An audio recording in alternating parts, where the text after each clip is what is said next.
చేస్తున్న Hyderabad శివార్లోని outer ring road పై ఘోర road ప్రమాదం జరిగింది. ప్రమాదంలో యువ నటుడు భరత్ ఖాన్, కెమెరామెన్ త్రిలోక్ అక్కడికక్కడే మృతి చెందారు. ఆదిబట్ల పోలీస్ స్టేషన్ పరిధిలోని బెంగళూరు ఎగ్జిట్ 12 వద్ద ఈ ప్రమాదం చోటు చేసుకుంది. పెద్దంబర్పేట నుంచి శంషాబాద్ వెళ్తున్న కార్ ముందున్న కంటైనర్ ని వెనుక నుంచి వేగంగా ఢీకొట్టింది. ప్రమాద తీవ్రతకు కారు ముందు భాగం పూర్తిగా నుజ్జునుజ్జైంది.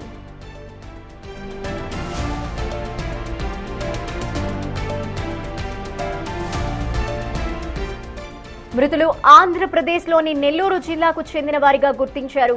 గత 10 ఏళ్లుగా హైదరాబాద్లోని నానక్రంగూడలో నివసిస్తూ సినీ రంగంలో అవకాశాల కోసం ప్రయత్నిస్తున్నట్టు సమాచారం.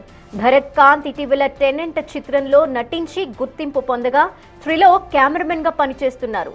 ఘటనా స్థలానికి చేరుకున్న ఆదిబట్ల పోలీసులు మృతదేహాల్ని పోస్టుమార్టం నిమిత్తం ఆసుపత్రికి తరలించి కేసు నమోదు చేసి దర్యాప్తు చేపట్టారు.